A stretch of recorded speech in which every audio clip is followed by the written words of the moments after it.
make it the way you want it, and the seasoned fries are outstanding. I'm more the wing guy. I go with the peri-peri sauce. It's like buffalo, just with a twist. Or their score sauce is pretty good, too. It's that peri-peri with a little bit of ranch, a cooler flavor. Or I know you're a beer barbecue guy. I'm the sweet guy in the bunch. Maybe not go with sweet, but you like the sweeter sauces. And plenty of great beverages to wash it all down. Whether it's the 30 beers on tap, a non-alcoholic beverage, or any signature cocktail you may be thinking of. That's why it's a great place to gather with friends and watch the game. The final score at 1517 Winchester Avenue, just south of Martinsburg. And tell them the guys from Miller Time sent you. The following sports special is a broadcast presentation of Talk Radio WRNR, Martinsburg.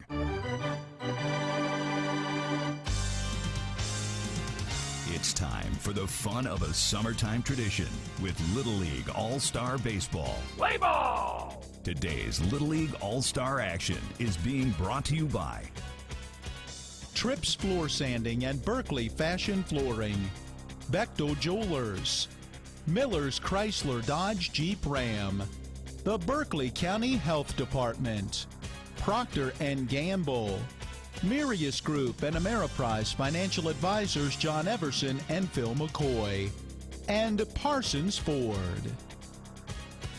And now, let's go to the ballpark and join our Talk Radio WRNR broadcast team with today's pregame show.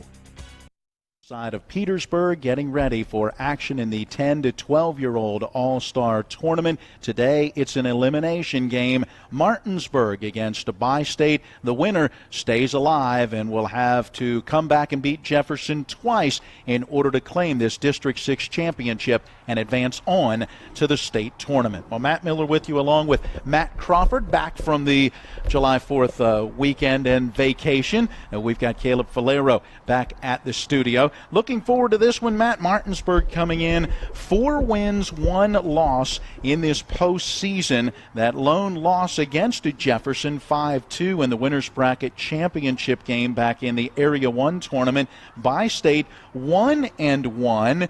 They had a bye going into their district championship game with only 3 teams participating in that Area 2 tournament, and so as a result they got the win over Hampshire, but then suffered a loss here to get district play underway. 11-4 was that final against Jefferson, so the 2 teams coming in each with 1 loss, but maybe riding a little bit of a different emotion. Yeah, I think when this is only your 3rd game looking at Bi-State, I think you don't necessarily have your legs quite under you yet because you just haven't played in game situations as much. For this Martinsburg team, this is going to be game number 6 for them, so they know the team they're going to send on the field. They have that little bit more momentum, if you will. So I think that Martinsburg's got a little bit better edge just in the fact that not necessarily talent-wise, not necessarily saying they're going to go out and win, but just saying they have that little bit more experience on the field playing good competition than Bi-State does at this point in the tournament.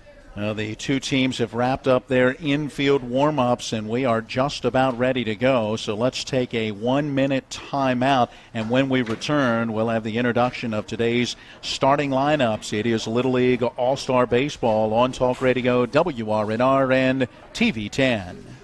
Hi, this is Eric from Hagerstown Ford. I keep telling you that Hagerstown Ford has completely changed the car buying experience forever. And with a return policy easier than Walmart, Hagerstown Ford has a goal to deliver 350 cars and trucks per month. And when I say deliver, I mean deliver to you, where you are, just like Amazon does. And if you don't want it, return it. No questions asked. The only way Hagerstown Ford can accomplish this extremely aggressive goal is to make the car buying process fast and easy. We simply refuse to play the dumb back and forth games that most dealerships want to play. There's absolutely no reason for you to waste your precious time at a car dealership. I assure you, there is no dealership from Winchester, Virginia to Washington, D.C. that can beat our price. There's no dealership that will allow you to return your new car if you don't want it. Hagerstown Ford absolutely has the best price, and we'll bring the car to you. And if you don't want it, return it, period. No questions asked. There's no reason to buy anywhere else. Visit HagerstownFord.com to schedule your VIP experience and get your new ride delivered to you. Contact dealer for details. Number 23, Jalen Blair. We welcome you back in to Michael Field, getting ready for today's action between Martinsburg and Bi-State at the 10 to 12-year-old District 6 Little League All-Star Tournament. It is time to get into the starting lineups. Martinsburg, the visiting team led by manager Victor Lupus, with coaches Randy Brown and Tony Gall. For Martinsburg, center fielder Aiden Medina is in the leadoff spot, followed by the third baseman Jameer Brown. Batting third is the shortstop Christian Alter. In the cleanup spot, starting pitcher Braden Oviedo. The number 5 hitter in left field today, Ben Reisenweber. Batting sixth at first base, Sean Parkinson. Batting seventh and catching, Brett Pedersen. The number 8 hitter in right field is Matthew Johns, and the number 9 hitter at second base, R.J. Brown. Matty Lupus, Will Fleming, Braden Harrison, and Jalen Blair round out that Martinsburg roster. Again, 4-1 in the postseason coming into today's game. Now for Bi-State, they are led by manager Dean Davey and assisted by Robbie Seib. For Bi-State, in the leadoff spot, it is the shortstop Bradley Gensler. He'll be followed by starting pitcher Corey Seib. Batting third and catching, Tristan Roots. In the cleanup spot at third base, Julian Pattison. The number 5 hitter is the center fielder Jacob Netting. Batting sixth at second base, Lucas Davey. The number 7 hitter, left fielder Peyton Durst. Batting eighth at first base, Dakota Joyner. And the number 9 hitter is the right fielder, Leighton Valentine. Rounding out the roster is Braylon McGreevy and John Harris. But Harris not going to be able to play today in this one. We understand suffered an injury warming up for this game. And not the way you want to, when you're in a do-or-die game like Bi-State is. It's got to be tough for a kid like that that's waited the whole summer to play in a game like this. Unfortunately, not going to be able to. It's got to be. It's tough for anybody that's competitive at all, but especially tough in this age bracket. Well, there is a look at the lineups as we pause here now for the national anthem and the Little League pledge. We take a 2-minute timeout. We'll send it back to the studio and then return with today's opening pitch and all the play-by-play of Little League All-Star Baseball. It's one of the toughest times you'll ever face when someone close to you passes away. It's a swirl of papers to sign and arrangements to be made, all while you're dealing with grief. At Brown Funeral Home, we encourage you to pre-plan. Pre-planning not only makes things easier for you, it protects you from rising costs. At Brown Funeral Home, our families are precious to us, and so are yours. Brown Funeral Home in Martinsburg, Inwood, and Charlestown, Ranson. If you're not progressing in healthcare, you're falling behind. W Medicine has planted itself here, and they're the first university that I've found who wants to take ownership of this population of Western Maryland, Southern Pennsylvania, Eastern Ohio, and the good people of West Virginia. And it's really refreshing to see. I was able to do things that the patients were going away for, which is good for the patients, and it's good for us because we have more resources. Certainly has helped take us to another level. With 4 new car dealerships and 4 used car dealerships in 3 states, Parsons is the largest used car and fastest growing new car dealer in the tri-state area. Take Parsons Ford with huge savings on hundreds of new Fords, financing from 0%, Parsons' goal of financing for all, and Parsons' famous above market trade-in allowances that help make Parsons #1 for used cars too. See why so many won't buy anywhere but Parsons Ford in Martinsburg. We became #1 by making you #1 first. Parsons. The road to the TBT WVU Alumni Tour is coming to Hedgesville High School Saturday, July 13th at 7 p.m. Tickets are on sale now for just $20 at jflowent.com. That's jflowent.com. Don't miss out on this exciting night of basketball with some incredible WVU alumni like John Flowers, Joe Alexander, Nate Adrian, and Deshaun Butler. Saturday, July 13th at 7 p.m. at Hedgesville High School. The road to the TBT WVU Alumni Tour comes to town. We welcome you back in to Michael Field in the Grant County Little League Complex along with Matt Crawford. I'm Matt Miller, Caleb Valero, our studio engineer. Coaching staffs, managers meeting with the umpiring crew. The ground rules being gone over here at Michael Field. a good bit of foul territory down both lines here at this field. Not quite as much directly behind home plate, the way that the chain link backstop wraps around, but certainly plenty enough that on wild pitches or pass balls, runners will advance. The dimensions 200 feet down both the left and the right field lines, as well 200 feet into straightaway center field. They've got the black colored chain link fencing with the yellow or gold plastic piping that wraps around the top of that fencing all the way around, and in center field, what you might call the batter's eye section along that fence, they've got that wind screen with "Welcome to Michael Field" on it. Beautiful complex here, great place for this tournament. It is very cool with the road going right behind center field. It's cool to, as a kid, probably think about, and we talked about in Miller time, Jameson Matthew for Hedgesville a few years back hitting one over the road. But it's got to be cool for a kid this age to go, man, it'd be cool to hit it onto the road or hit it over the road. We have a 4-man volunteer umpiring crew working this one. Our umpires will be Jason Barb behind the plate. Turk Cole, the veteran, is at first. Andy Miller at second, and Eric Kreitz will be the third base umpire. As Bi-State, the home team, gets ready to pop out of their dugout and make their way out onto the field. There they go. We should certainly say kudos to the grounds crew. As we got here, the tarp was covering the entire infield. They have a tarp that covers the home plate area with a second tarp that then covers the entire rest of the infield. Despite that covering, there was still some water that had seeped underneath. They waited out the rains, and right around, what was it, a little after 4 o'clock or so, they decided it was time to pull that tarp, and they did a tremendous job to be able to get some drying compound down to get rid of that standing water in the field. Very playable right now. And remember, everybody needs to always remember these guys are volunteers. So you can complain about the field conditions. You can look at and go, you can still see turfus on part of the dirt on the left side of the infield. These guys are volunteering their time to try to get these kids to be able to make sure that they can play. So the field looks immaculate. The fact that you were able to play today, it's just a testament to how hard they were working. Yep, and the team's looking forward to this one. I know as we talked with Victor Lupus as the manager for Martinsburg, you make that drive up here. You've got that hour drive from Bi-State. These players were, I'm sure, anxious to play yesterday and didn't get that opportunity. And so knowing it's a must-win situation, you're here, you want to make every effort possible to be able to get on the field and play, and that's exactly what we've got coming up as Martinsburg's Aiden Medina will make his way to the batter's box as Corey Seib has wrapped up his warm-up pitches. Medina, that speedster in the leadoff spot. See if he can get on and try to work his way around the bases. Saw that in the earlier rounds. Hasn't got on base quite as consistently in the last couple of games. No, right now just 3 for 18 in the postseason as a whole. The left-hand batter taking the first pitch from Seib. It's low and outside in the dirt for ball one. First pitch coming at 6:02, so only a couple of minutes late from our scheduled 6 o'clock start.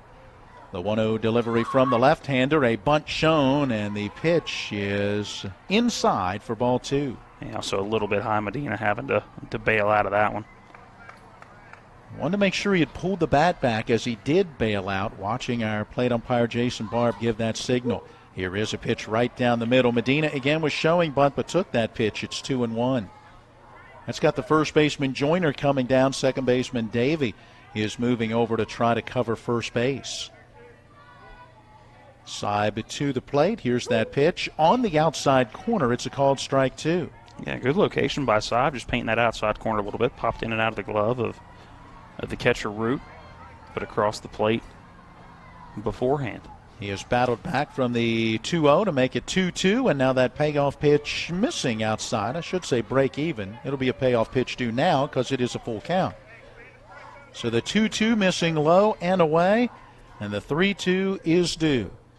Medina awaits. Seib to the plate. Ground ball back up the middle into center field. That'll be a leadoff base hit. Ranging over to his left. Netting the center fielder. Has a little trouble with it. And Medina had double on his mind all the way out of the batter's box and ends up standing at second base. And there's that speed we were just talking about. Jacob Netting in center field going to get that baseball and just nicked off of his foot a little bit, stayed pretty much where it was, but netting having a little too much trouble getting it in center field. Medina, no hesitation. He was off to second base. It'll bring to the plate Jameer Brown. Today starting third baseman, squares and bunts, pushes it right up the first base line. Down quickly is Joyner. He'll turn, throw, and did not get him at first. A bang-bang play, and Brown was able to beat it out. And now Brown heading to second because no one there is covering as the second baseman, Lucas Davey, who caught the ball at first, turned and took the ball to the mound, and that left no one to cover second. Jameer Brown was ruled safe, and he'll take second base. And good heads-up base running by Jameer Brown. It took him a little bit of coaching, if you will, to get there, but now two runners in scoring position. Brings up Christian Alter. Medina at third, Brown at second, and Alter takes a pitch that misses high for ball one. Now, the key in Little League Baseball, put the ball in play and make things happen. Medina got the base hit to get it started. He's at third. Brown the bunt base hit. Two in scoring position, and Alter lays down a bunt. Charging down the third baseman. He's got it, looks at first, and now turns and looks to the plate, but has no play as Medina came streaking down the line. He slides in safely. Again, no one there to cover second as the infield had the wheel play on, and that allows Alter to take the extra base again, putting runners at second and third. And that's just what Martinsburg wanted to do, and I think part of the reason they wanted to be the away team, we were talking about it in Miller time. And it just, you get to set the tone a little bit more if you're the away team than if you got to wait till the bottom of the inning. So a run batted in for Alter on the bunt. Two in scoring position. 1-0 Martinsburg, and the pitch to Braden Oviedo in there for strike one. So do you give him the bunt base hit, or is that more of a fielder's choice as Pattison looked towards first and then quickly turned back towards the plate as the runner Medina went by? Either way, an RBI for Alter. Oviedo now lays down a bunt, pushes it up the first base line. Joyner has it, turns, makes a low throw, bouncing into the mitt of Davey, covering. That is in time to get Oviedo. He is retired on the bunt, but it does bring home another run as Brown scores from third. Alter moves up to third. So for Oviedo, a bunt and a run batted in. One down, another run just 60 feet away for Ben Reisenweber. 2-0, the early Martinsburg lead, and the first pitch to Reisenweber up and away for ball one. A lot of small ball early in this one. Other than that single to lead it off for Medina, it's been small ball working runners from station to station. Reisenweber will await that 1-0 delivery. He squares and shows bunt. He pushes that bunt towards the first baseman. Joyner has it, turns, makes that throw to first in time to get him. Again, a run will score as Alter crosses from third. 3-0 Martinsburg, and they are getting it done playing small ball. RBI, call it a sacrifice as well. That's a safety squeeze. Basically, he's giving himself up to bring that run in. Now with two outs and the bases empty, you got to imagine Parkinson may be swinging away. He shows bunt and has the infielders charging in as the pitch misses for ball one. What this can do for Bi-State is it can make him, I think, relax a little bit more in the field. The bases are empty. Obviously, you don't want a 3-0 deficit early, but it at least makes you focus on the guy at the plate. Count now 1-1 as Parkinson takes, and it is a strike right down the middle. Martinsburg racing out to the early lead here in the top of the first. The 1-ball, 1-strike pitch due. Here it comes. On the inside corner, it's a called strike. Again, pops in and out of the mid of Tristan Root. So now 1-2 to Sean Parkinson. Parkinson 0 for 2 in Saturday's win against Hampshire in the opener of this District 6 tournament. 1-2 delivery, ground ball to the third baseman, backhand stab by Pattison, knocked it down, picks it up, and throws him out at first. Good play by Pattison, staying with it. It was a sharply hit ball that he knocked down quickly, so he had plenty of time, even on 60-foot bases, to get up, made a good throw over to first. 3 runs a score in the inning for Martinsburg as they take the early lead. We're through a half an inning. It is Martinsburg 3, Bi-State coming to bat. Welcome to La Bella Vita, named for my Grandma Vita. Our mountaintop getaway honors her legacy while complementing the home's spectacular views. This recently renovated property boasts a breathtaking landscape of Deep Creek Lake while providing great open interior spaces for a sensational vacation. You'll immediately notice the great room allows for entertaining, dining, and relaxing after long days on the lake or skiing on the slopes of Wisp. Your family and friends will enjoy relaxing in all the open spaces. The home features 6 bedrooms, including 4 that are private suites. And each of the 4 levels of this home feature amazing visibility as far as the eye can see. Like our family, we hope you enjoy making memories here on the mountain. We love sharing the spacious, warm, and inviting home that overlooks the lake. Cheers to the beautiful life, La Bella Vita. Lead for Martinsburg as Bi-State will come to the plate in the bottom half of inning number 1. Braden Oviedo going through his warm-up tosses. Oviedo was the winning pitcher in Martinsburg's first game back in the Area 1 tournament. Went 3 innings, allowed just a run on 7 hits in the 15-1 win against Morgan County. Oviedo also saw some time in relief appearances, as overall in that area tournament he threw 7 2/3 innings. Did give up 13 hits, but Matt, only 3 runs allowed. He struck out 10, did not walk a batter while hitting 1. That's all that matters. It's all about how many runs cross the plate, and I think that's are starting to get lost a little bit more in this younger age group. You're still learning the game of baseball, so there's going to be mistakes. You're going to miss pitches at this age, but you keep them from crossing the plate or keeping too many from crossing the plate. At the end of the day, that's all that matters in the game of baseball. Bradley Gensler to get things started for Bi-State. The shortstop in the right-hand batter's box looks at the first pitch that misses outside for ball 1. Gensler on Saturday in that loss against Jefferson went 2 for 4, a couple of singles, also reached on an error on base 3 out of 4 times. What you want out of your leadoff hitter. He fouls away the 1-0 pitch here, and it's 1 ball and 1 strike. The lights are on, cloud cover overhead, but right now dry. That's the most important thing. Crowding the plate just a little bit, Gensler watches the 1-1 down low and outside. 2 balls and a strike. Corey Seib and then Tristan Root due next. Oviedo works from the stretch, not from the windup. Again, misses down low and outside, and it's 3 balls and 1 strike. Well, just about the time we talk about him not walking a batter in 7 2/3 innings in the area tournament. He's in danger of walking one here. There's a pitch right down the middle as the count has gone full, 3-2. There's that broadcaster's jinx you don't believe in. Oviedo just trying to find his rhythm early on in this one. There's that 3-2 lifted in the air, foul. It'll get out of play down that right field line. Count holding at 3-2. There goes a young spectator sprinting towards the baseball. There's another young spectator coming from the outfield side. It's a race. Our young guy on the near side lost his shoes on the way, and they got there at the same time. Wow. The 3-ball, 2-strike pitch missing. Outside, that is ball 4. That was a race for that one. I think it's a freezer pop or something on a warm day that they're getting. I thought I heard that announcement. So that was a race for the freezer pop right there. Good sportsmanship, though, as the young man from the outfield gave it up to the young man coming from the infield side. I'm sure we're going to see another race before this game is done.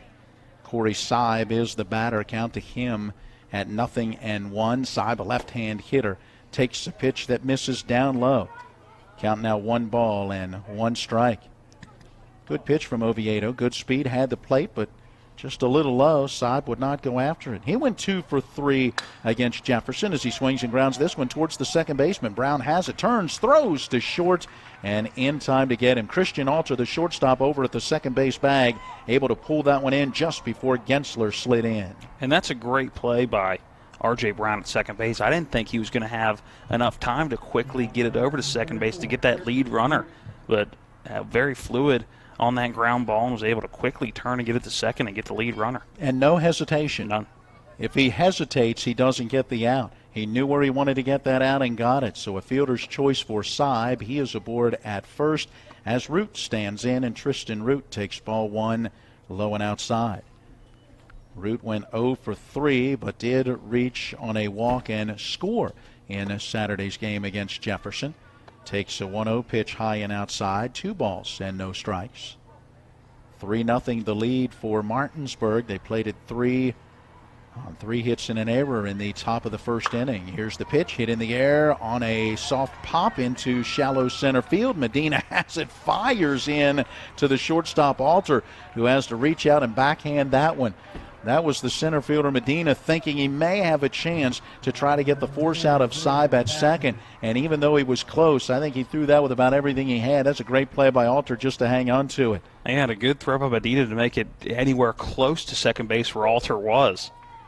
So Root aboard on the base hits. Runners at first and second with 1 away for Julian Pattison. And the first pitch to him, a strike. Pattison 1 for 1 on Saturday, a very deep 3-run home run out over that left field fence.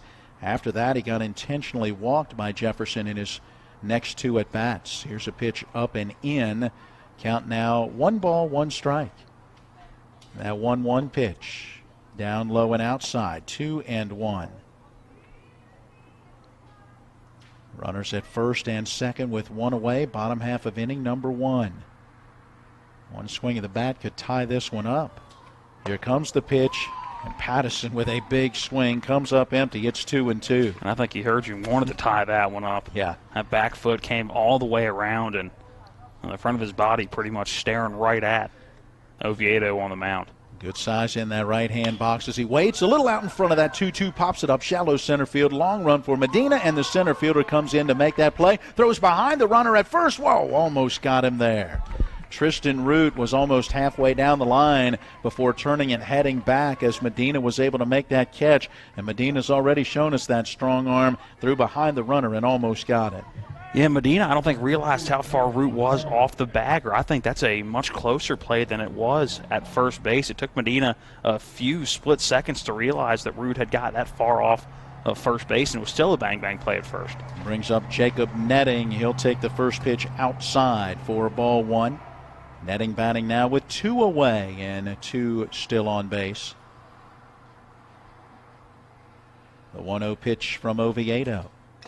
A foul tip hung on to by Pedersen as the count moves to a ball and a strike. Netting went 0 for 3, but did reach on an error in Saturday's game. Near the back of that right-hand batter's box, he awaits the next pitch. Fastball right down the middle, about letter high. That's a called strike 2. Well, we talked earlier with Victor Lupus, manager for Martinsburg, and he said what he likes about Oviedo is what? His ability to mix his pitches. And here comes that off speed that stays up and in. Now 2 balls and 2 strikes. When he can throw that curveball or a changeup and then blend that fastball in, it's got to make that fastball look that much faster. Now the 2-2. Swing and a liner towards the second baseman, ranging over to his right. R.J. Brown reaches up and makes the grab, and the side is retired. So Bi-State will threaten. They get a walk, a fielder's choice, a single, but they'll strand 2 runners, including 1 in scoring position. And at the end of 1 inning, it is Martinsburg 3 and Bi-State nothing. The National Maritime Center primary mission is to credential all U.S. mariners. We have approximately 250 employees here in Martinsburg, West Virginia. Most people aren't aware of the quality of life here in Berkeley County. We have a lot of employees that are from the area. We obviously have folks that have to do tours here, and it's kind of a little bit of a hidden secret of how nice the quality of life is here. It's the late nights. It's the early mornings. It's working in the sunshine and rain and snow. It's the dedication, the care, the hours of training that led to the winner's circle. It's our job, our passion, our lives. We are the horsemen. One inning in the books, and Martinsburg with the early 3-0 lead. As Martinsburg bats in the top of the second, the 7, 8, and 9 hitters do. Facing Corey Seib, the starter, threw 17 pitches. 11 of those went for strikes in that top half of the first. Brett Pedersen will get things started against the left-hander who just fires his final warm-up toss. Martinsburg using small ball in that first at bat, a whole bunch of bunts, putting the ball in play, forcing that bi-state defense to make plays. And that helped to bring in the 3 runs. Of course, Medina's leadoff single, that certainly helped. The error by Netting, putting that leadoff runner at second base. Jameer Brown then with a bunt base hit. Christian Alter a bunt hit to bring home a run, and then a pair of bunts that brought in the next 2 runs. Let's get our second inning started with the first pitch to Brett Pedersen, down low, ball 1. Pedersen, very good size in that right-hand batter's box. Takes this one that bounces off the plate and right up into the face mask of Tristan Root. Counted 2 balls and no strikes. Pedersen went 0 for 2, but did have a bases-loaded walk in Saturday's win over Hampshire. Taking on the 2-0, it's a strike right down the middle, 2-1. First base coach Randy Brown going through some instruction for Pedersen as he looks down the line there and now stands back in and takes on the 2-1. That's a strike. Count is even. Now the 2-2 due. Seib, the left-hander, looks in at Root, and the pitch. Off-speed pitch, and a good job by Pedersen checking up on that swing, and it just missed for ball 3. Yeah, Pedersen, a real balanced stance. He's got a really good stance for a kid his age. He did a very good job of not lunging too far forward there and making sure that bat stayed back. And a good eye at the plate, count now full. The payoff pitch due from Seib. Here it comes. And that one down low, ball 4. The base on ball's the first allowed by Seib, and for a second straight at bat, Martinsburg has the leadoff batter on. It'll bring up Matthew Johns, and he is coming off of his best postseason game. Matt, 4 for 4 on Saturday. Johns had an RBI single. He had a 2-run home run, another single to center, and then an RBI double. And we're going to have a special pinch runner taking over at first base. Yeah, number 21, Matt. That's Will Fleming. So a little more speed on the base paths as Fleming is called on in the special pinch running role. Johns into the right-hand batter's box. Tall and lean, stands near the front of the box, squares, shows bunt, takes a pitch, misses inside, goes through to the backstop, and that'll be a wild pitch, allowing Fleming to take second. So a ball and no strikes for Matthew Johns, and let's see if he will show bunt again or if they'll go ahead and have him swing away. Patterson is expecting bunt. The third baseman is several steps in on the grass. Johns does show bunt, takes this pitch for a strike. Count now 1-1. Same thing the first inning. I think you expect bunt now rather than pulling back and swinging away. Johns looking down at his manager, Victor Lupus, down in that third base coach's box. Has that sign and steps back in. The 1-ball, 1-strike pitch. Here it comes, and it misses high. No sign of bunt that time. So maybe John's now ready to swing away, or maybe that was just to keep this defense off balance. Maybe you go back to the bunt now. A runner at second base with nobody out. 3-0 Martinsburg. They bat in the top of the second. Off-speed pitch down in the dirt. It bounces away from Root. That one to the backstop will move Fleming to third base. And the count now 3 balls and a strike to Matthew Johns. And no need to bunt here is Seib getting a little wild on the mound.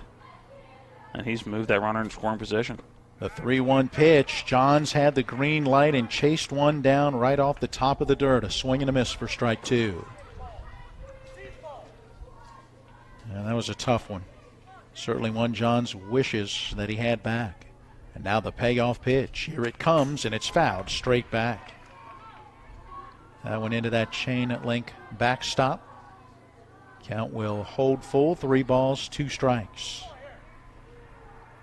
Another run just 60 feet away as Martinsburg tries to add to the lead here in the top of the second. Again, the 3-2.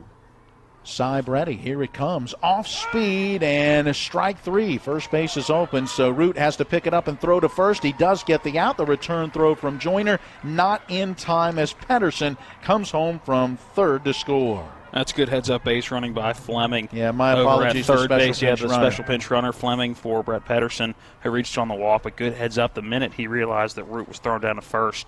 He's in for speed for a reason and did a very good job of the beeline to the plate. So a third strike passed ball or wild pitch, however it gets scored, allows a run to score. And now with 1 out and the bases empty, R.J. Brown shows bunt and takes strike 1. 4-0. Now that Martinsburg lead. Fleming able to score. So now at least 1 run in each of the first 2 at-bats for Martinsburg. 0-1 on the way. Brown not showing bunt as he takes down and in. Now at 1 ball and 1 strike. R.J. Brown 0 for 1 in Saturday's matchup against Hampshire, but did reach base once, being hit by a pitch. We have time being taken as our catcher had a shin guard that apparently came loose. Looks like more the knee saver on the back than the actual shin guard. Okay. Not sure how much you could pick it up on the crowd mic, but you could hear Randy Brown, first base coach for Martinsburg, hollering down something about shin guard. But yep, it's actually that protector that attaches to the back of the straps of that shin guard.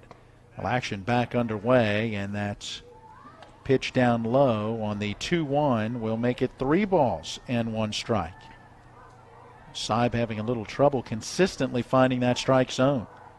The 3-1 pitch sharply hit back up the middle. That one out into center field. It'll be a base hit. Brown turning, heading for second. Here comes the throw from Netting. Not in time. It's a double for R.J. Brown. Yeah, Brown thinking double right out of the box. Hit it hard enough that Netting out in center field had to take a wider angle at it. And from that deep, I think it was a pretty easy play for Brown to realize he was going to be able to get into second. But a good heads up in center field by Netting. Got it in very quickly. Play was close, and I think a lot of people would have expected on that. Yeah, Netting playing well over on the left field side of that second base bag. If you draw that straight line out from home plate through second and into center field, he is shaded over more towards left center, so a pretty long run to get to that hit from Brown. Medina stands in. Aiden Medina, he takes strike 1. Medina had a single and scored in the first. Gets back out of the way of a high, tight pitch as the count evens up 1-1. This Martinsburg team has had some extra base hits coming into this game today through 5 postseason games. Saib ready, and the delivery to the plate popped up foul territory, first base side, and it will get back out of play. Count at 1 ball and 2 strikes. So through the 5 games, Martinsburg had 40 hits in 122 at-bats for a team average of 328. 17 of the 40 hits, extra base hits. Doubles, triples, or home runs. That's not bad. Off-speed pitch taken by Medina on the outside corner for a called strike 3. Not sure he agreed with that one just by the body language. I believe he thought that was a bit outside. Either way, going to be retired the second out of the inning. Close enough that you got to get the bat out there. Even if you don't think you're going to be able to really put it in play with gusto, you got to try to foul it off or at least make contact. He goes down looking for the second out of the inning, and now Jameer Brown stands in, and the first pitch to him down low, a little inside, and again gets off the glove of Roots, and that will allow R.J. Brown to go from second to third. Yeah, I think Roots not fouling the ball all the way to his glove. We've seen a couple of plays this inning where balls that not right down the middle by any stretch, but probably should have been knocked down, maybe not fouling it all the way into the glove. Now that 1-0 to Brown, who reached on a bunt single his first time up, and it is taken for a strike. Count moves to 1-1. Tell you, Jameer Brown has had a solid postseason. He went 3 for 4 on Saturday. A couple of doubles and 2 runs batted in, added a single and a run scored in there as well. He's 8 for 13 in the postseason. Swings, grounds this one slowly along the third base line. Saib is over. He'll grab it and hang on. It was a dead ball. So that one did touch him while in that batter's box before getting out into the field of play. So a foul ball as Brown will come back with the count now at 1-2. Hard to tell as that one came down what it may have hit as it slowly rolled down that third base line. So now that 1-2 pitch, it's down low. That one getting through the catcher. I think it may have caught the leg of the umpire to keep it right around home plate. Either that or caught the foot of the catcher. I think it caught the shin guard of the catcher. So they count now 2 balls, 2 strikes. Root fortunate to keep that one around and hold Brown at third. And here's a ground ball to the shortstop. Gensler has it, and the throw to first is in time to get it. So Brown grounds out 6-3. It ends the inning, but Martinsburg able to plate a run. The run actually scoring on a third strike wild pitch or pass ball in the inning. R.J. Brown a big double, but he'll be stranded at third base. We will head to the bottom of the second when we come back with Martinsburg in front of Bi-State 4-0. Blue Ridge Community and Technical College. Integrated directly with economic and workforce needs of the region, our programs are learner-centered and essential to the needs of a fast-paced global economy. To schedule a visit or to learn more, go to blueridgectc.edu. Take possibility to new heights. Ascend the ridge today. Blue Ridge Community and Technical College.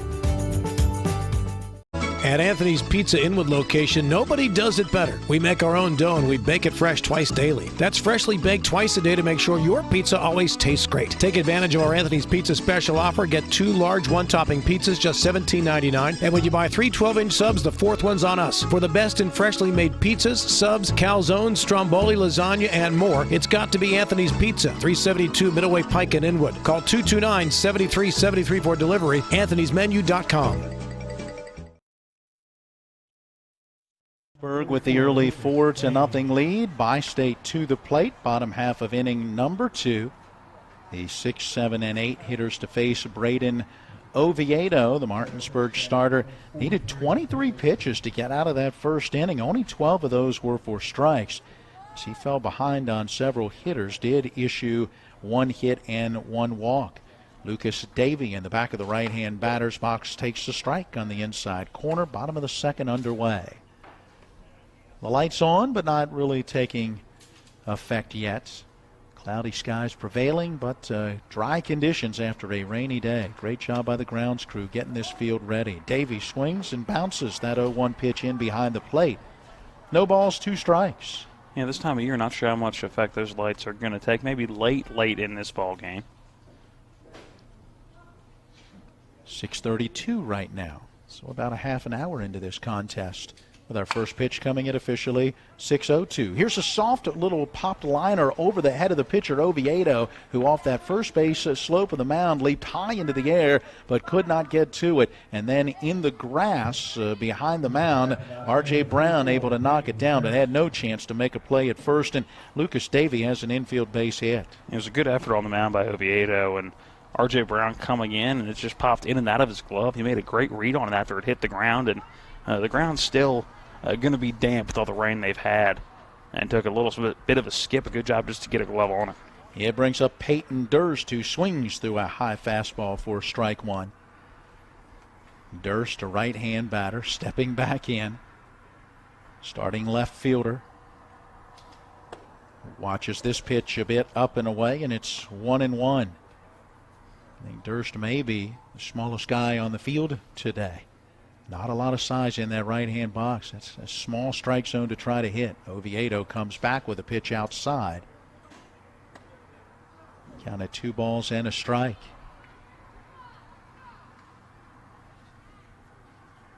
Durst was in the 9 spot in the order the other day against Jefferson and went 1 for 2. Here's a pitch that goes through Pedersen to the backstop. And Lucas Davey going to take second base. Count now 3 balls and a strike to Durst. Oviedo in danger of his second walk of this game. That 3-1 pitch, nope, a little up and in, and that is ball 4. He walked a batter in the first, has now walked a batter in the second, and Bi-State has something going. Runners at first and second with nobody out for Dakota Joyner. Joyner in the number 8 spot in the order. First baseman, good size in that right-hand batter's box. Oviedo now taking his time with 2 runners on base. The first pitch to the plate, a swing and a miss for strike 1. And Joyner had the feet moving on that one. Yeah, some happy feet in that right-handed batter's box. You can tell he wanted to put a charge into one. A narrow batting stance, too, which doesn't help that balance. And here is a called strike 2 as Joyner watches this one. Nice fastball on that outer edge of the plate.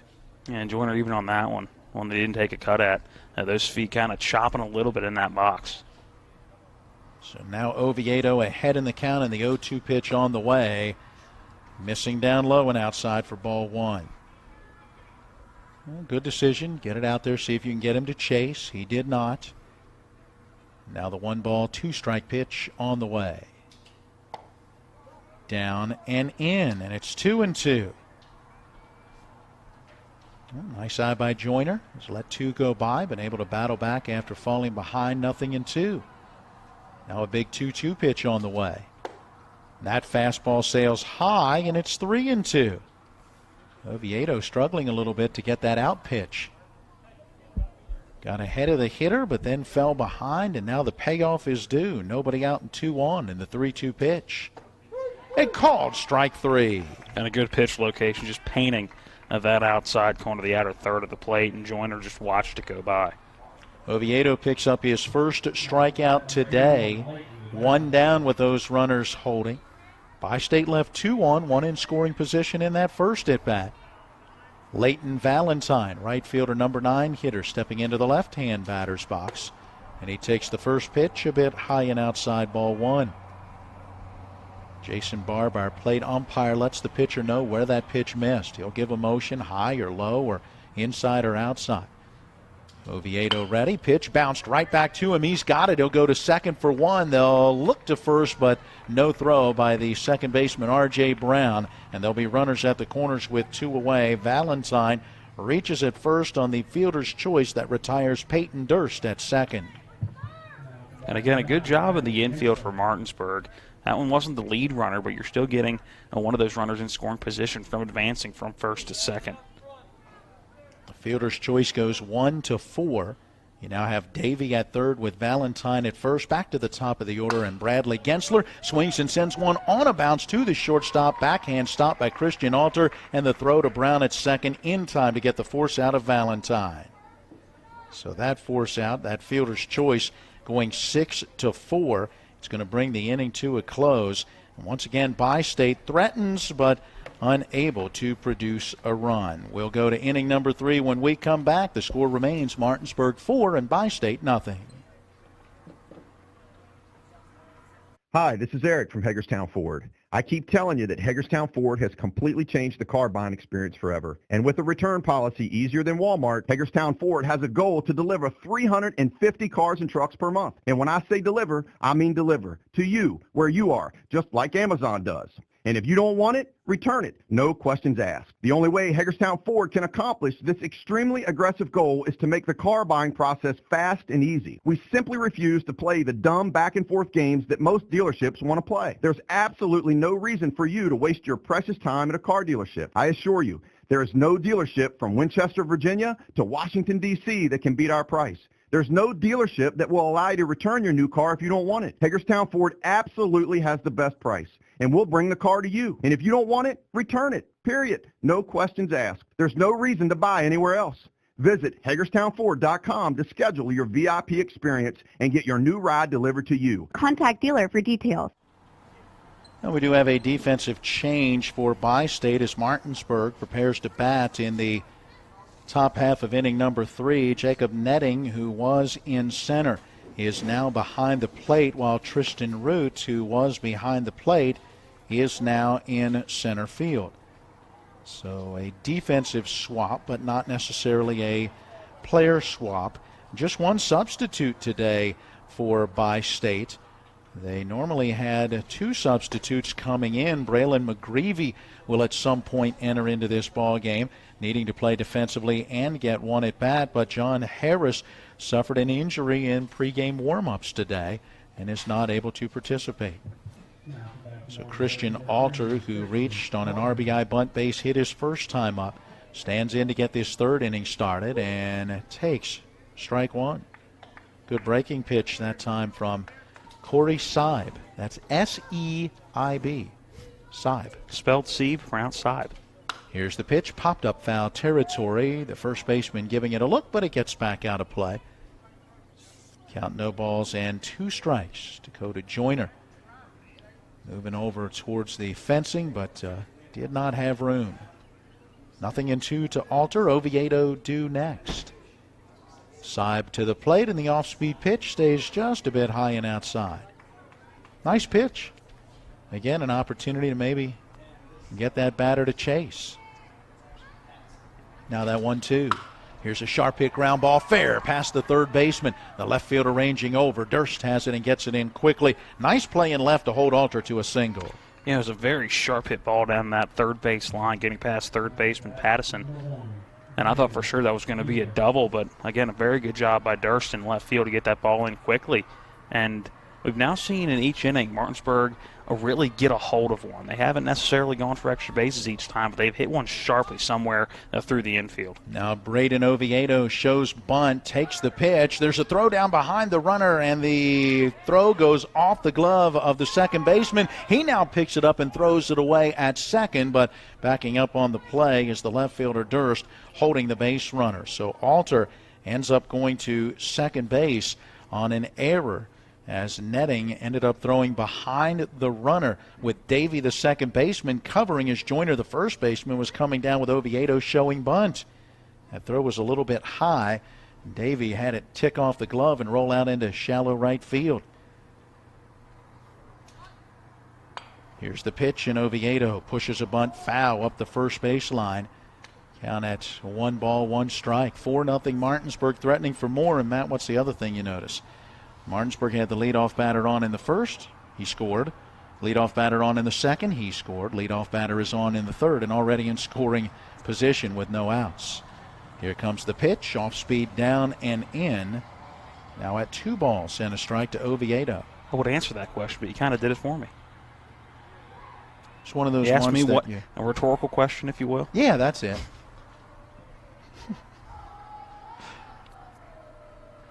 2-1 delivery, and here again is a sharp hit ball on a line glove by the third baseman, Julian Pattison. Nice play. Yeah, very good play. Only had to move about a half a step to his left, stuck the glove out, and was able to make it was a sharply hit ball, but a relatively easy catch at the end of the day.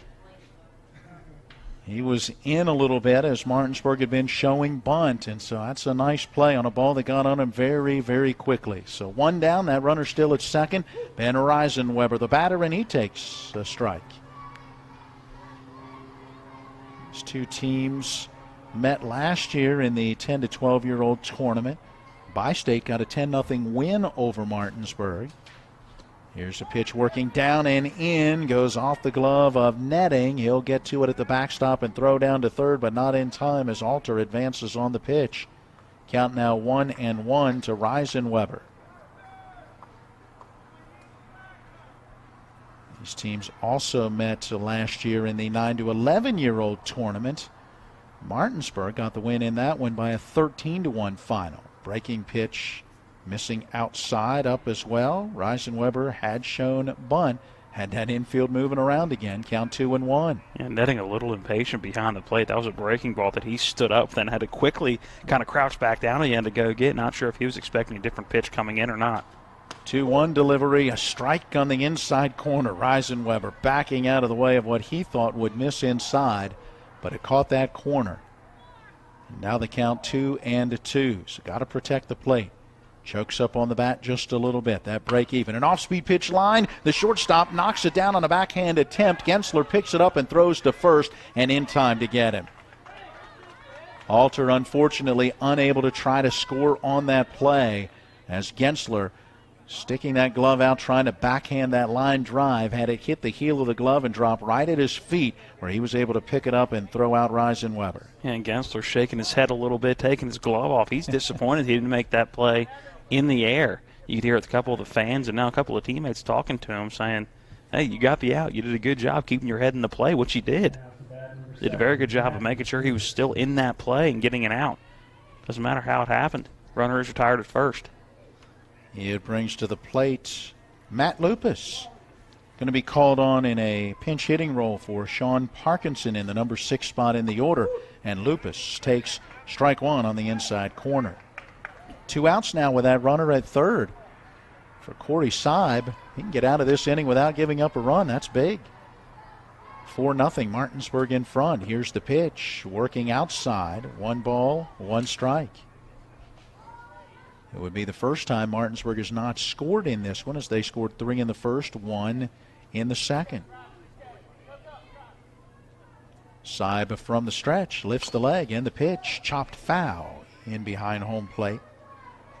Lupus pounded that one right down on top of the plate. Carried off the first base side towards the backstop. Netting goes to get it. Count 1-2. 2 outs with that runner at third, and here's the pitch. Taken for a called strike 3. Oh, good breaking pitch.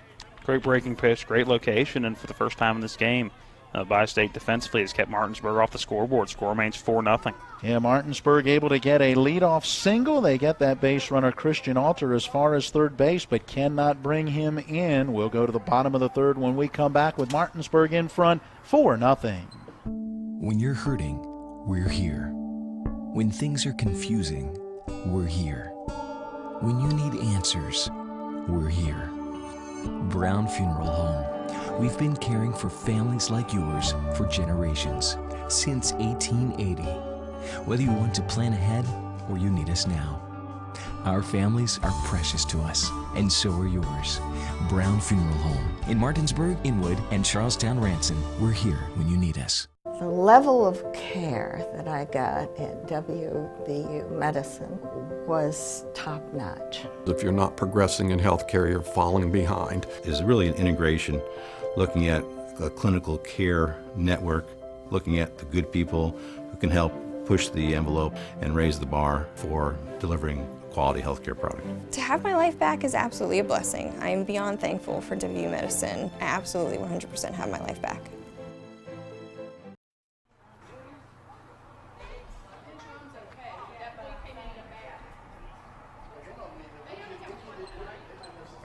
All right, here we go to the bottom half of inning number 3.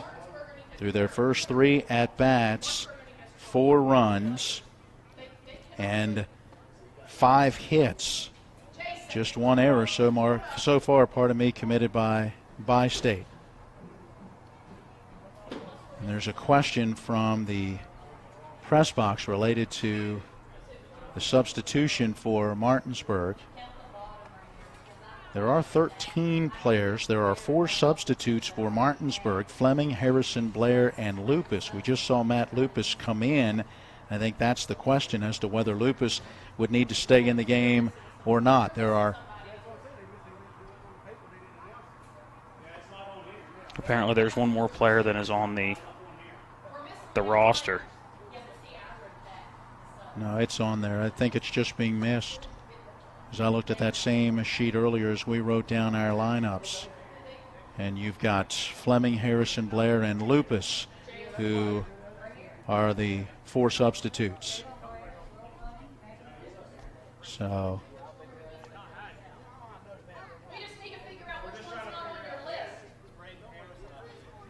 they'll take care of that matter. And as they do, Matt, we will quickly jump into what's going on elsewhere in Little League All-Star Baseball as the 8 to 10-year-old state tournament is going on down at Barbersville.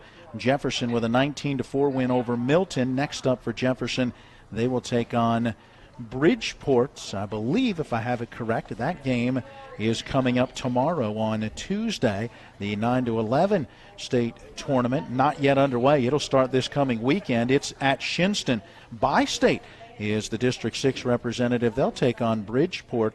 Junior baseball, Jefferson and Fairmont meet in the state tournament in Summersville. Again, it gets underway this weekend. In the senior baseball tournament, it was Shinston over South Berkeley yesterday, eliminating South Berkeley, and it was Martinsburg with a win over Hurricane to continue on in the winner's bracket, but that tournament rained out today back at home. All right, we've got everything taken care of. And we will move to the bottom half of inning number 3 for Bi-State.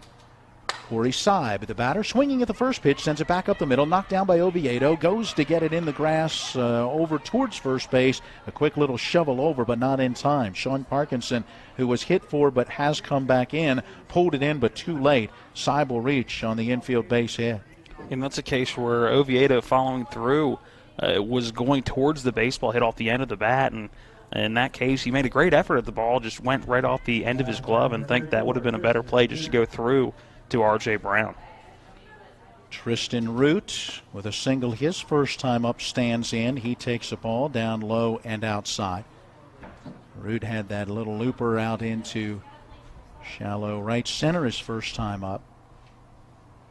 Awaits that 1-0 delivery, and here it comes. Gets a piece of this one, fouling it back. 1 ball, 1 strike that counts.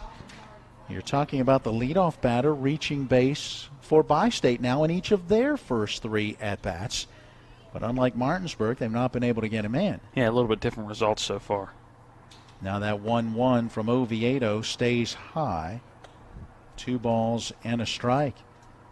4 base runners have been left by Bi-State through their first 2 at-bats, and each time it's been a runner at first and second, so 2 left in scoring position. 2 ball, 1 strike pitch. That one's down low, and it's 3-1. The winner of this one comes back tomorrow to take on Jefferson. And would have to beat Jefferson back-to-back days to claim the district championship. Root takes, and it is a strike. 3-2. He thought that one had missed high, caught the top edge of the zone. And now the full count pitch is due. Oviedo from the stretch, and the delivery down low and outside. There's ball 4. So it puts runners at first and second. Same scenario this team had in each of their first, well, I should say in their last 2 at-bats. You go back to that first inning, while the leadoff man did walk, the next man up with a fielder's choice. Then came a single to put 2 on before the final 2 were out. In the second inning, the first 2 reached, and now in the third, the first 2 have reached, and Julian Patterson stands in and takes. Ball 1 outside. Time being taken, and Victor Lupus, manager for Martinsburg, headed out to talk to Oviedo, try to settle him down just a little bit. Major League Baseball into the All-Star break. The Home Run Derby tonight. The All-Star game tomorrow.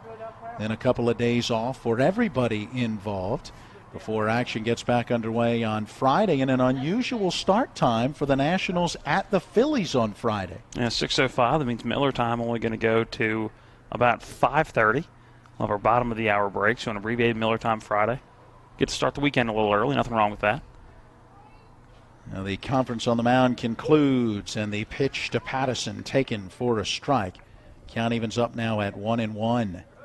Julian Patterson with a fly out, or really a pop out into shallow center, his first time up, as Aiden Medina came charging in, and the center fielder made the catch.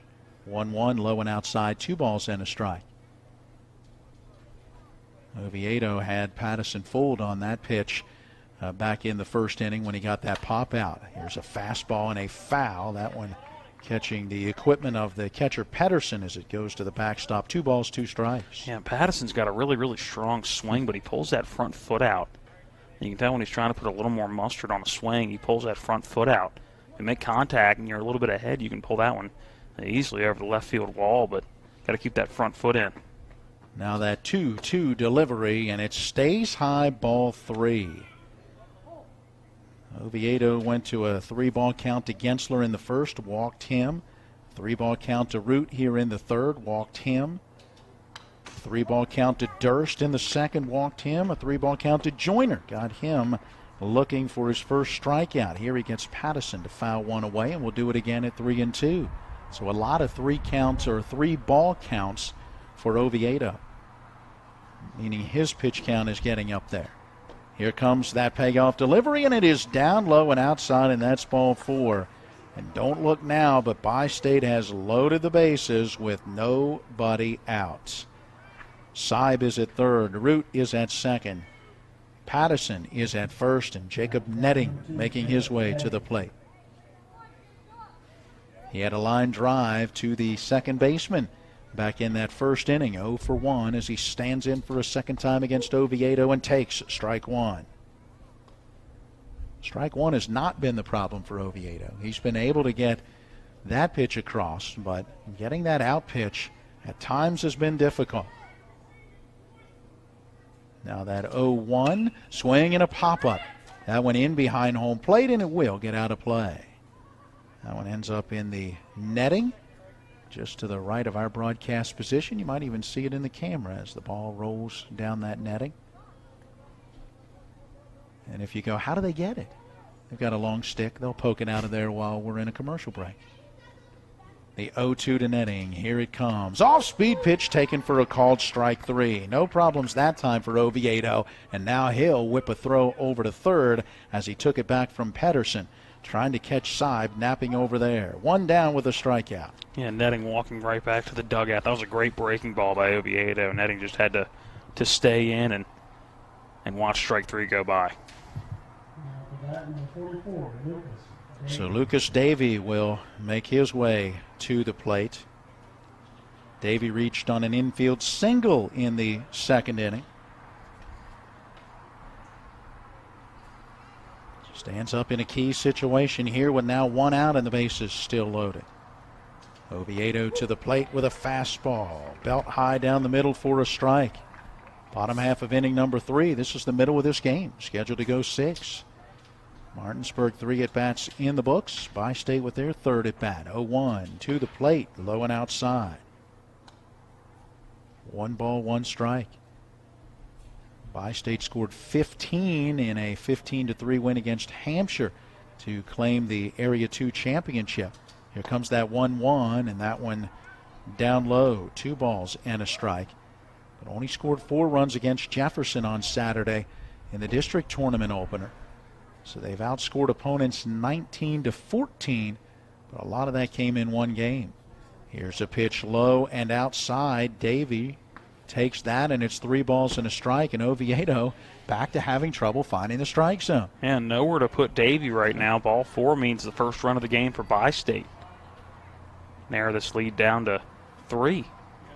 The 3-1 pitch. Swing and a ground ball sharply hit to the second baseman. Brown has it. He'll go to Alter. Throw to first, and in time, Martinsburg turns it the 4-6-3 double play. And how often do you see that on 60-foot bases? It's got to be perfect for the infield, and that was fantastic by R.J. Brown. Christian Alter coming right over to second and making a pinpoint throw, a bang-bang play at first base. A good job by Davey hustling down the line, but Parkinson just making a great stretch at first base, and what a play by Martinsburg.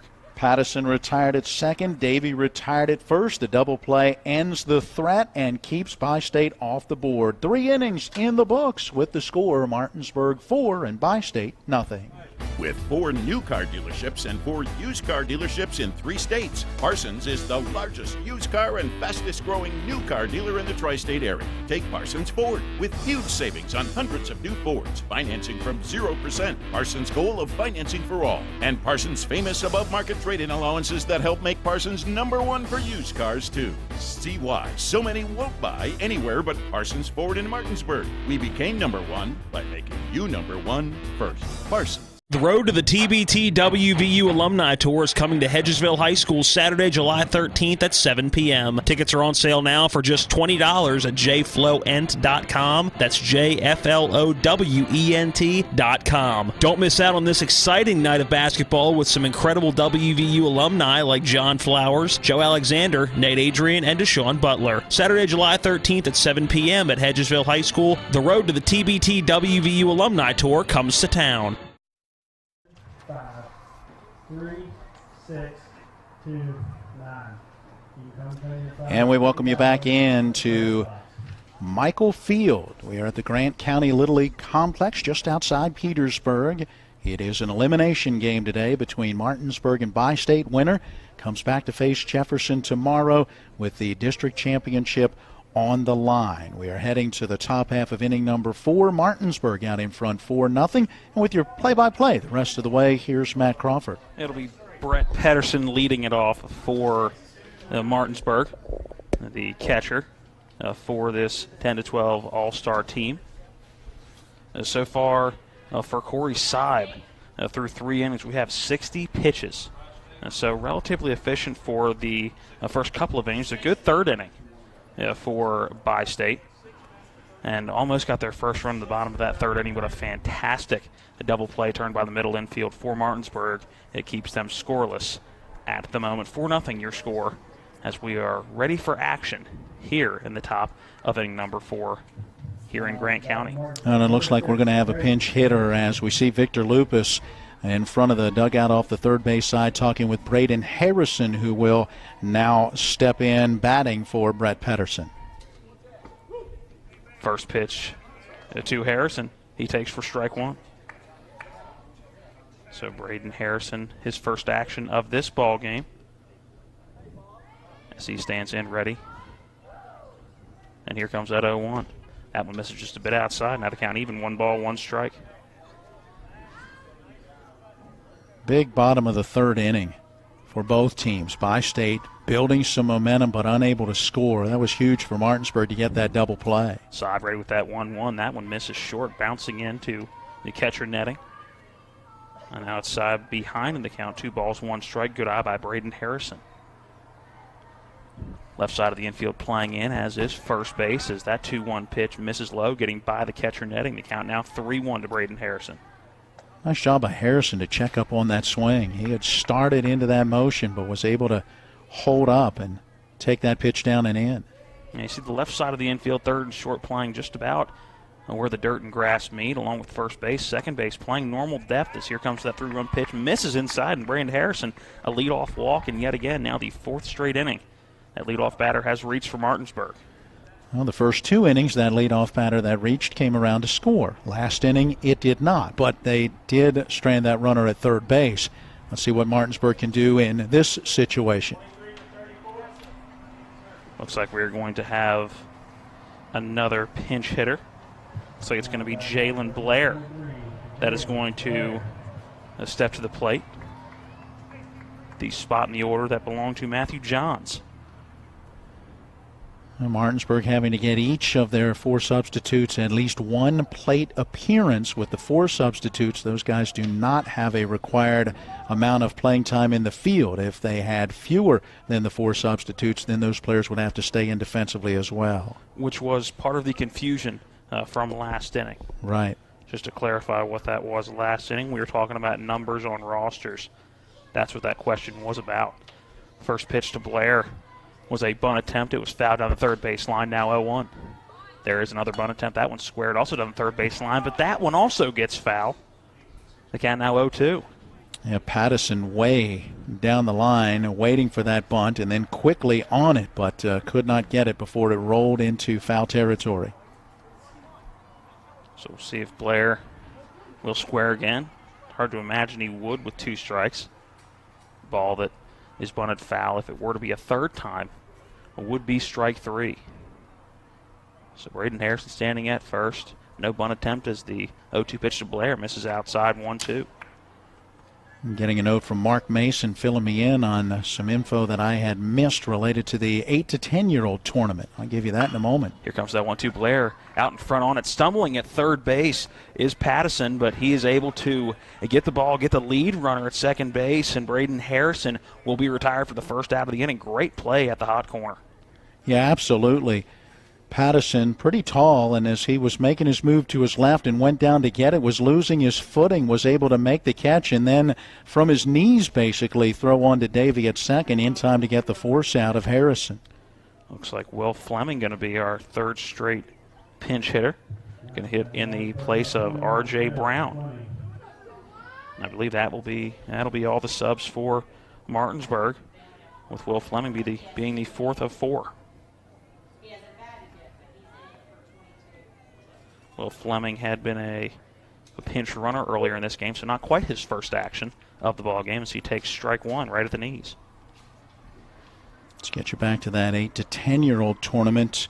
Jefferson with a win over Milton on Friday, 19-4. And then a 10-0 win on Saturday over Bridgeport. They beat Barbersville on Sunday 6-0 and will be playing tomorrow at 6 for the championship. Saib misses that 0-1 inside. Now the count 1-1 to Fleming, who steps back in waiting that 1-1, and here it is. That one misses just off the plate, now 2-1. It gives you an idea what's going on with that 8 to 10-year-old tournament. Senior League tournament in Martinsburg taking the day off due to rain and field conditions. Blair standing at first. Starts for second as the swing by Fleming. Gets a piece of it but fouls it off. Over top of home plate and out of play. Now the count even, 2 balls, 2 strikes. Saib ready with that 2-2, and here it is. Off-speed pitch, that one misses outside. Check throw back down to first. Blair's back in safely. And now the count to Will Fleming in that number 9 spot. Runs full, 3 balls, 2 strikes. Yeah, big pitch coming here for Saib. Really wants to get this number 9 hitter as opposed to facing the top of the order in Medina with 2 on. Saib ready with that payoff pitch. Here comes a 3-2 low and inside, ball 4. So Fleming will reach the second walk of the inning. It was Braden Harrison who led off the inning with a walk. Now Fleming stands at first base. Jalen Blair moves up to second. Back to the top of the order as Aiden Medina now steps in, the left-hander. Over 70 pitches now for Saib. You wonder if he's tiring just a bit. Medina squared around a bunt, pulls back. A good decision as that one misses just off the plate, ball 1. Runners at first and second. 3 runs in the top of the first, 1 in the top of the second. Scoreless in the top of the third for Martinsburg. They're hoping to strike again. Here comes that 1-0. That one a fastball right down the middle for strike 1 as Medina was taken all the way. Golden opportunity for Martinsburg to add to the lead. Pattison playing in at third base as the 1-1 to Medina, high and inside. And swings through it for strike 2. Yeah, he has chased some pitches that have not quite been there, taking some that have. He's fighting himself a little bit at the plate. Really wants to make something happen. That 1-2 to Medina way out in front as he fouls it off down the first base line. We'll do that 1-2 all over again. Good stop by Randy Brown, first base coach. Aside quickly. Comes back, set, he's ready to go. Again, here's that 1-2. That one low and away, ball 2. Nice stop by Netting back there, making sure that pitch in the dirt did not get by to allow those runners to advance. Normal depth in the infield as that 2-2 misses in a very similar location. Now the count full, 3 balls, 2 strikes at leadoff batter Aiden Medina. Medina so far in this one a single to get the game started in the first. Here comes that 3-2, and there's a strike 3 called on the outside corner. Medina goes down now for the second time today on strikes. Be strikeout number 4 on the game so far for Corey Saib. And another great location, as he was able to get that one on that outside edge again. 2 down as it brings up Jameer Brown. The right-hander steps in. A bunt single in the first as he takes ball 1 outside. That one missing about belt high, but off the plate. Well, Martinsburg threatened but did not score, leaving a runner at third in the third, threatening here in this fourth. But so far cannot dent the scoreboard. 2-0 now as the 1-0 missed outside to Brown. We do understand that if Martinsburg hangs on and wins this one and plays Jefferson, that the game time will be 7 p.m. tomorrow, not 6, right back here in Petersburg. That 2-0 was swing and a miss by Jameer Brown, starting third baseman. Now the count 2 balls, 1 strike. As Brown now steps back in. And here comes that 2-1 pitch, a breaking ball, great pitch in for strike 2. He's mixed that pitch in very nicely in this one. This should be, I believe, the last batter, that he will face reaching that 85 pitch limit. 2-2 pitch, rope down the third base line. It gets past Pattison at third base, rounding second and coming home and in safe with the slide at home. Rounding third and coming home was Jalen Brown. And Blair. Blair make that. Jalen Blair, my apologies. And he comes in to score now 5-0 the Martinsburg lead. Yeah, Brown able to turn on that pitch, hit it very sharply. Pattison got the glove down there, but could not get a glove on it. And that is going to bring home a run, and Martinsburg does get that clutch 2-out contact that they needed. So Blair will come around to score. Moving up to third will be Will Fleming. Matt, as you said, that's going to be the last batter for Corey Seib. He will go to left field, as that's where Peyton Durst was playing. And Durst going to come in and play second base. Coming in to pitch, looks like it's going to be Lucas Davey. While Davey gets his warm-up pitches in, we will take a break. We'll be back in 1 minute. It's 5-0 here in the fourth inning. Martinsburg ahead of Bi-State. This is Little League Baseball on Talk Radio WRNR and TV 10. Welcome to La Bella Vita, named for my Grandma Vita. Our mountaintop getaway honors her legacy while complementing the home's spectacular views. This recently renovated property boasts a breathtaking landscape of Deep Creek Lake while providing great open interior spaces for a sensational vacation. You'll immediately notice the great room allows for entertaining, dining, and relaxing after long days on the lake or skiing on the slopes of Wisp. Your family and friends will enjoy relaxing in all the open spaces. The home features 6 bedrooms, including 4 that are private suites. And each of the 4 levels of this home feature amazing visibility as far as the eye can see. Like our family, we hope you enjoy making memories here on the mountain.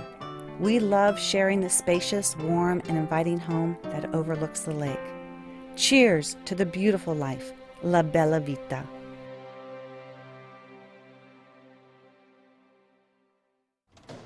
Lucas Davey finishes up his warm-up pitches.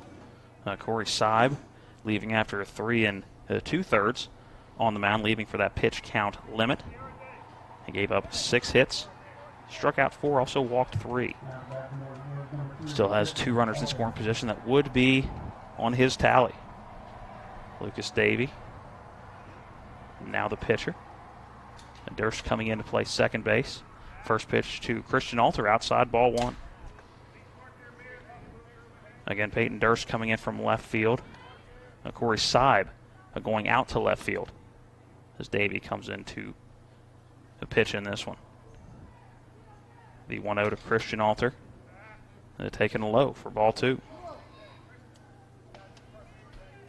A great opportunity again for Martinsburg. The 2-outs base hit for Brown brings in a run. You got 2 in scoring position. If Alter can make something happen here, it's much different with 7 runs on the board than 5. Now the count 3-0 to Alter as Davey missed that one low. Bounced just in front of the plate. 3 balls, no strikes. First base is open. But if you're Bi-State, I don't think you want to load him again. Here comes that 3-0 pitch to Alter. Taken right down the middle, strike 1. I knew he would be taken there. Question is, will he get the green light here, or do you have him taking again? He does have a couple of hits already, albeit one of those a bunt hit back in that first inning.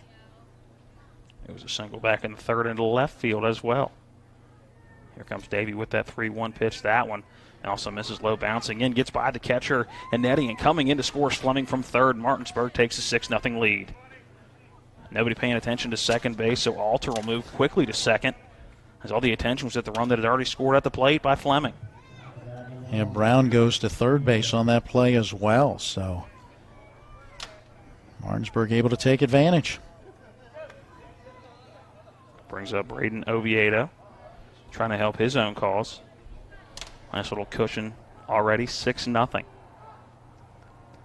Here comes that first pitch to Oviedo. Breaking ball, roped on the third baseline. That's a fair ball. That's going to score 2. Oviedo making his way to second base, and he is going to be held at second base. That'll be a 2 RBI double. The throw gets away from the third baseman. Into third on the wild throw is Braden Oviedo, and that's going to be a 2 RBI double, 8-0. Now Martinsburg out in front over Bi-State. Yeah, very good job, Oviedo, getting around on that pitch. Ripped it sharply past Pattison, who had no chance at third, and that went very quickly to the fence 200 feet away down that left field line. Seib got on it and showed that strong arm, but by overthrowing his cutoff man, ultimately allows Oviedo to take another base. Alter coming all the way around from first. He can close the book on Sibe. 7 of those runs going to be on his tally. Looks like we're going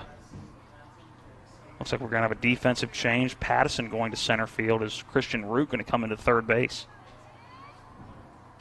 Ben Reisenweber steps in. 2 down. Here in the top of inning number 4, Martinsburg. 8-0 over Bi-State. Davey ready, first pitch to Reisenweber. Gets by the catcher and netting at the plate, but holding at third is Oviedo. Good job quickly getting back by netting.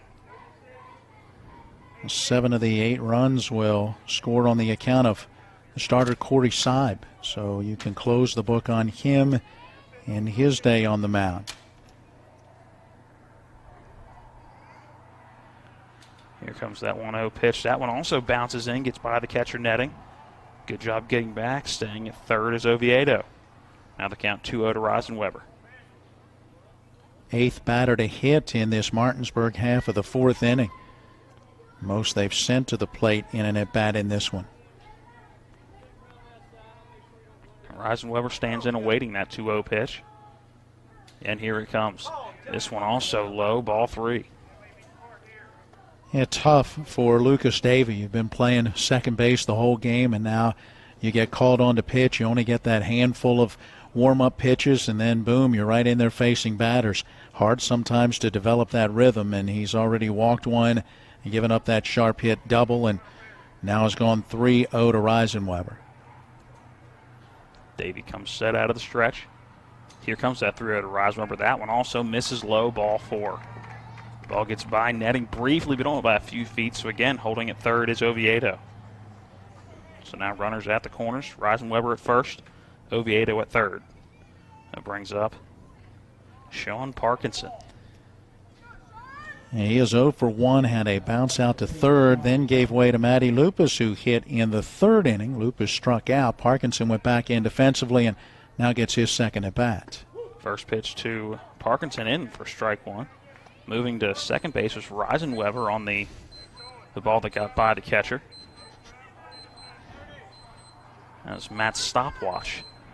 That goes off like it does every day right at about this time. I'll figure out how to reset that at some point. At some point. 0-1 the count to Parkinson. Here comes that 0-1 pitch low and inside. Ball 1. Usually what I do is just wait until time changes, and then it goes off an hour earlier or an hour later, and it catches me by surprise. It used to go off in the 5 o'clock hour. Now all of a sudden, I don't know how it's gotten in the 7 o'clock hour. 1-1 the count to Parkinson. Here comes that 1-1 pitch low in the dirt, ball 2. Problem is you press the button on that stopwatch, and it stops the beat, but only for like 9 minutes, and then it's a snooze or something, and it comes back again. So you just let it beep out. And you get a nice ringing sound wherever you may be listening or watching. A 2-1 pitch to Parkinson. Swing and a miss. Strike 2. Now that pitch up just a little bit. He was a little late on that swing. It's one of those like, don't swing, don't swing. Oh, yeah, swing.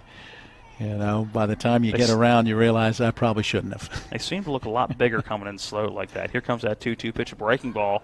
Bounces past catcher netting. Runners will hold where they are. Oviedo at third. Reisenweber at second. Count now runs full to Parkinson, 3-2. And Davies had a number of those pitches that have been left short. Trying to keep it down, but key situation here now, 3-2. Standing on deck is Brett Pedersen, hoping to get an at-bat. Here comes that 3-2 pitch, just a bit outside, ball 4. So the third walk in relief for Lucas Davey. And just the 4th batter he's faced. Now the bases are loaded.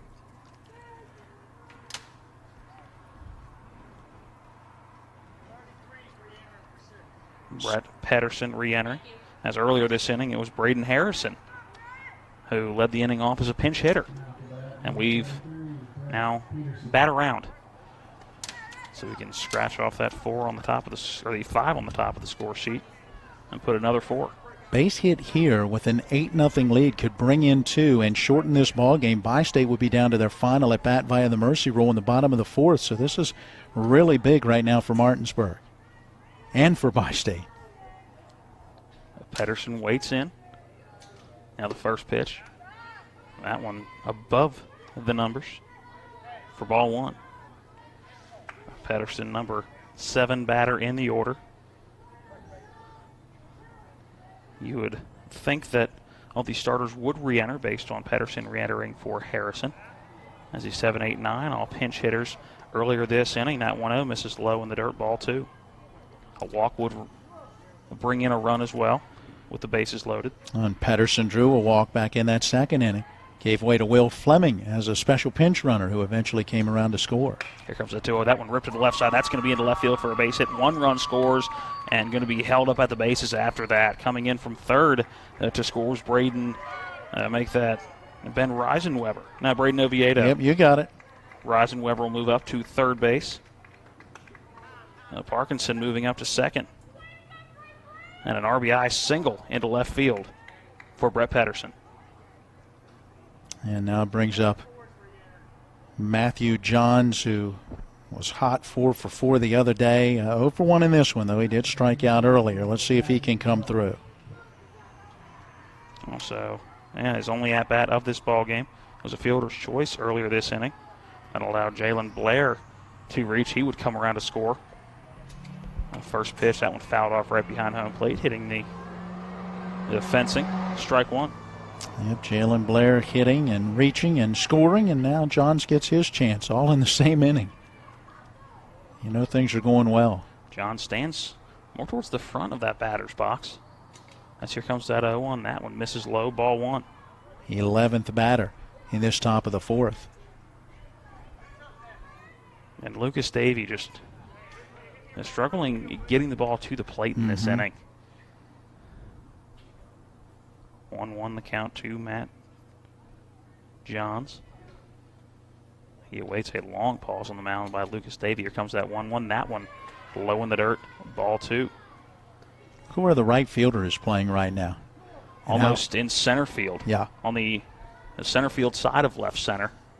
If Johns can find a way to lay back on one, drive it into right field, he's got nothing but room. A breaking ball to Matthew Johns. Has to duck out of the way of that one. Now 3-1.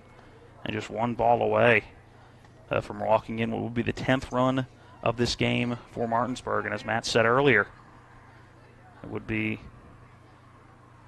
what gave Bi-State just another half an inning to get a run in this ball game. 3 runs have come across with 2 outs here in the inning as well.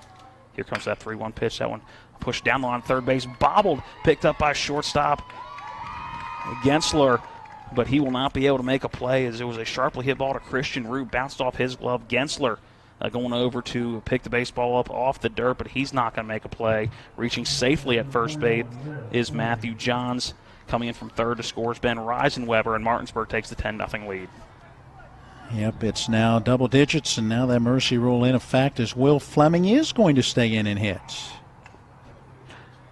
Ball 1 to him, getting away from the catcher, but the runners will hold as the bases remain loaded.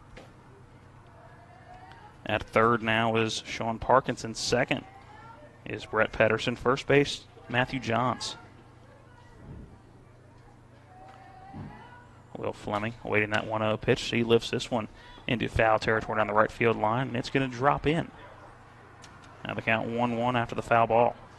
As we now see, as you probably see on the right side of your camera, the long stick Matt was talking about to poke that foul ball out.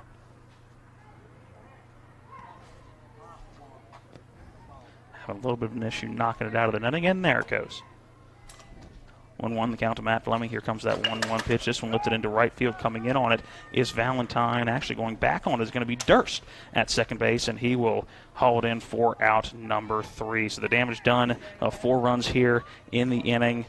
Make that 6 runs here in the inning for Martinsburg. They take a 10-0 lead, and Bi-State down to their final 3 outs. When we come back in the bottom of the 4th, again, Martinsburg 10, Bi-State nothing. This is Little League Baseball on Talk Radio, WRNR, and TV 10. When will I be able to retire? How do I make the most of the money I have? How do I leave a lasting legacy to my loved ones? I'm Philip McCoy, financial advisor with the Mirius Group, a private wealth advisory practice of Ameriprise Financial Services Incorporated. Call us today at 304-263-4343 to help you make the most of your financial future. Our office is located at 1270 Winchester Avenue, Martinsburg, West Virginia. Ameriprise Financial Services Incorporated, member FINRA and SIPC.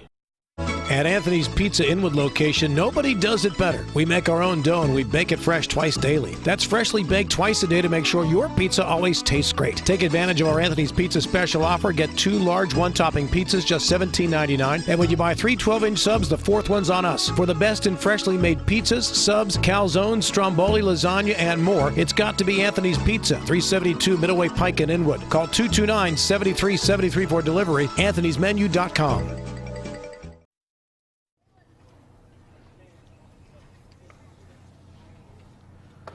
Welcome back into Michael Field, the Grant County Little League complex here just outside of Petersburg. 10-0. Martinsburg ahead of Bi-State, and Bi-State down to their final 3 outs of this ball game. If they can't get a run across the plate, it would be a mercy rule shortened ball game. Advancing Martinsburg to play Jefferson tomorrow night right back here at 7 p.m. A game we were wondering if it may get moved a little closer to home for both of these teams. It will stay right here at Michael Field. It'll be Peyton Durst leading it off for Bi-State. 7-8-9 due up here in the bottom of inning number 4. Durst steps in. Braden Oviedo misses. High for ball 1. 62 pitches so far through 3 innings for Oviedo, so looking like he can go the distance. 1-0 in for strike 1. The fastball 1-1. Now the count to Durst. And you just made a good point. If he can go the distance with Martinsburg, if they hang on in this one, needing 2 wins against Jefferson. That 1-1, a swing and a miss by Peyton Durst. Now behind on the count 1-2. You'll want to have as much pitching available as possible. So if Oviedo can get through this half inning without giving up a run and without reaching his pitch limit, then he saves pitching. That 1-2 is in there. Strike 3. Strike 3 looking. Peyton Durst going to go down on strikes for out number 1 here in the bottom of inning number 4. And good pitching right there, hitting his spots. We saw Oviedo struggle a bit in that 3rd inning. After giving up the infield hit, he walked a pair of batters. He's walked at least 1 in each of the first 3 at-bats for Bi-State. And now a strike to Dakota Joyner to get this inning started. Actually make that McGreevy. McGreevy pinch hitting in the number 8 spot for Dakota Joyner. As the count now even 1-1. McGreevy the only sub today for Bi-State as he watches one outside, ball 2.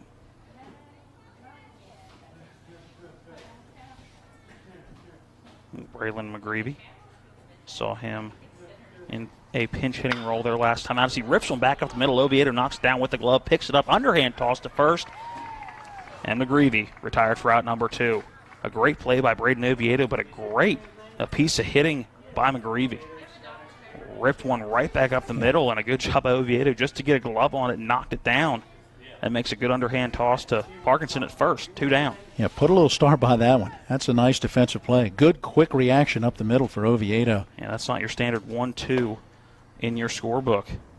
As Bi-State down to their final batter of the game if they can't find a way to get Leighton Valentine on base. It'd probably be a 1-3 in the book as he threw him out at first, not at the plate. What did I say, 1-2? Yeah. Nobody can see this, but I have 1-3 wrote down on my score sheet. I'm looking. I'll vouch. A 2-0 the count to Valentine. Number 9 batter in the order. Here comes that 2-0 from Braden Oviedo. That one misses outside, ball 3.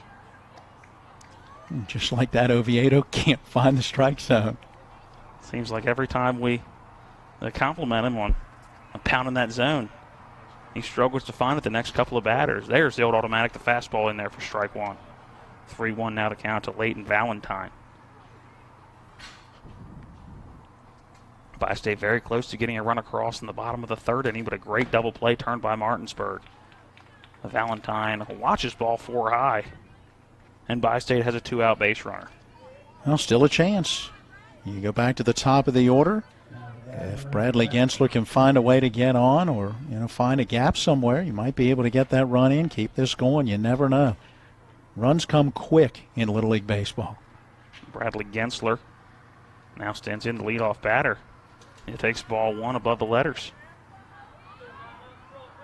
So with a runner on first, if you're Martinsburg, again, you'd love to see Oviedo go the distance just because of the pitching you're going to need over the next couple of days. Here comes that 1-0. That one low and away. Ball two. Right now he's up around 77 pitches. So if he's going to finish this one out, he'll need to get it done. Perhaps with this batter, depending on what happens, he could obviously still face Corey Seib. And 6 of the last 7 have missed his own. And that's going to bring out Randy Brown. Have a conversation with probably not only his pitcher, but his entire infield. Just 1 out left to get in this ball game. And they would make it a Mercy Rule shortened game. Conference is over on the mound. High fives all around. As Randy Brown leaves the field, we'll get back to baseball. 2-0 the count to Gensler at the plate. Chance to go down and talk to his coach as well during that timeout. And now he'll step in. Here comes that 2-0 from Braden Oviedo, and this one's smacked into left field, and that's going to get down for a base hit. A good stab in left field by Ben Reisenweber, keeping it in front of him as that ball took a bounce to his left after hitting the grass. And now 2 runners on for Bi-State, 2 down here in the bottom of inning number 4. Yeah, I thought for a split second Reisenweber had overrun that one with that last bounce that ended up carrying back behind him where he had come from. And if that one goes to the fence, you may have a run score. And that brings up the left-handed Corey Seib with a runner in scoring position as he fouls one off. Chased that one a little bit up the ladder. Fouls it off right to the fence behind home plate. Strike one. Seib has reached on a fielder's choice and on an infield hit, so he's been on twice. Here comes that 0-1 to Seib, a breaking ball off the plate. Ball 1. Missed just away. Bottom of the 4th, 10-0. Martinsburg has the lead over Bi-State. 2 down. Bunt squared around, but able to pull back quickly as Seib on a ball that was low and inside. 2 balls, 1 strike. See if Seib was just showing there if he was going to try to bunt his way on for a base hit and load the bases. Now comes that 2-1 as it's lifted to the right side. Coming in on it is Medina in center field, and he will haul it in for out number 3, and that is going to end this ball game early. After 4 innings, it was a 10-0 lead for Martinsburg. That means a victory in Mercy Rule fashion. They will advance now to face Jefferson tomorrow, and a couple of do-or-die games for Martinsburg 10-12 Little League All-Stars. Again, your final here today in just 4 innings. It was Martinsburg 10, Bi-State nothing. We'll the post-game show for you when we come back. This is Little League All-Star Baseball on Talk Radio WRNR and TV 10. We only make home loans, so we better be good at it. And we are. It's that simple. With our focus solely on mortgage lending, you can come to us with peace of mind knowing that your mortgage loan is in good hands. As one of the nation's largest private lenders, our focus is on helping you get into your new home.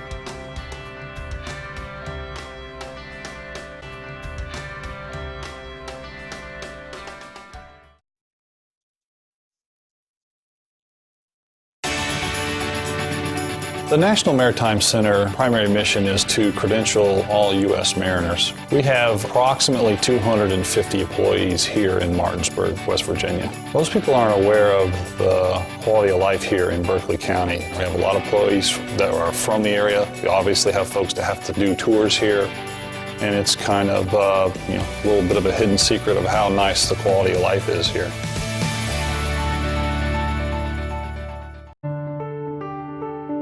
Blue Ridge Community and Technical College. Integrated directly with economic and workforce needs of the region, our programs are learner-centered and essential to the needs of a fast-paced global economy. To schedule a visit or to learn more, go to blueridgectc.edu. Take possibility to new heights. Ascend the ridge today. Blue Ridge Community and Technical College. It's the late nights. It's the early mornings. It's working in the sunshine and rain and snow. It's the dedication, the care, the hours of training that led to the winner's circle. It's our job, our passion, our lives. We are the horsemen.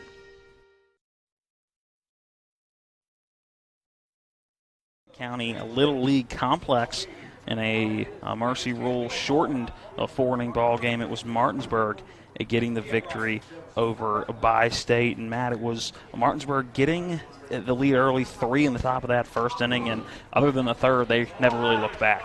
Well, they executed the game plan. We had a chance to talk with manager Victor Lupus here in the press box as they were working on the field and determining, what was going to happen just to get the field conditions together and be ready to play this game. And he talked about that desire with some speed that he's got in the lineup to be able to lay the bunts down and, make things happen, put some pressure on this Bi-State defense. And that's exactly what they did coming out of the box. He won the coin flip. Second time in, 30 attempts now. He's 2-29 or 2-28, something like that. Either way, even winning it, he said, I want my guys to come up first and try to set the tone, and they did that. A single for Aiden Medina to get it started. Jameer Brown delivers a bunt single. You got 2 guys on with Christian Alter. He lays down an RBI bunt single, and then Oviedo and Reisenweber with sacrifice bunts where they were able to get the bunt down, and it was not a suicide but more of a safety squeeze. Once the bunt was down, the runner came down the line, easily scored, even though Oviedo and Reisenweber were retired, and just like that,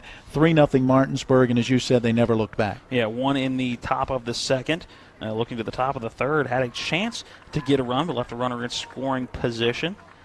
And the top of the fourth was really just it was a good execution by Martinsburg, but you really saw Bi-State's pitching really start to deteriorate, especially when they had to go to the bullpen. Well, you got an idea Corey Seib was getting a little bit tired as he was up into that 70-pitch count and working his way up to the total of 85 where, he left the ball game, and as a result, he gave up a couple of walks in that fourth inning. And then when Lucas Davey came in, never easy to be a position player and only get a few of those warm-up pitches, and now you've got to toe that pitching rubber and start facing some guys that are feeling good at the plate. And unfortunately, Davey, just couldn't get the pitches where he wanted and ultimately ended up walking 3 batters. Martinsburg took advantage. A couple of big hits in the inning. Jameer Brown had an RBI single. There was an RBI single in there as well from Brett Pedersen, and then the 2 RBI double from Braden Oviedo, and that helped Martinsburg to put 6 across in that fourth inning to make it a Mercy Rule game.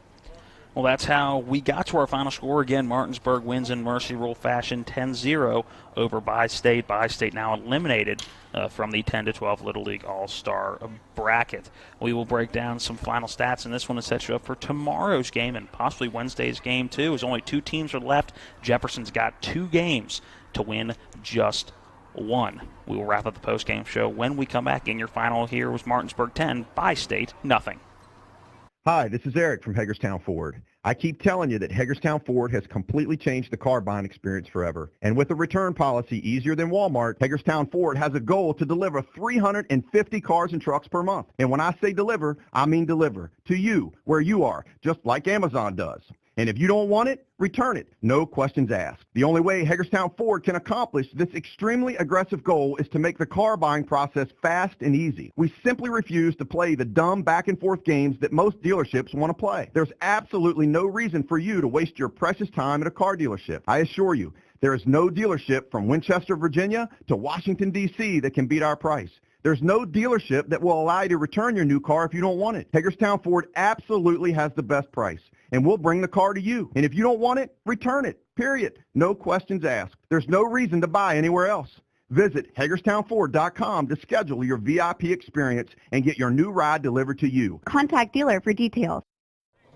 Welcome back in to the post-game show. Martinsburg 10-0, the winner over Bi-State. Bi-State eliminated. Martinsburg moves on to play Jefferson tomorrow. We'll get to that one here in a bit, but first let's look at some final stats in this one. Starting pitching-wise for Martinsburg, a solid outing by Braden Oviedo. 4 innings, giving up just 4 hits, striking out 3, but walking 5. Matt didn't have his best control today. No, he didn't, and yet, he was able to work around those opportunities, when they were presented. And I guess the big thing is, we mentioned Oviedo's stats coming in.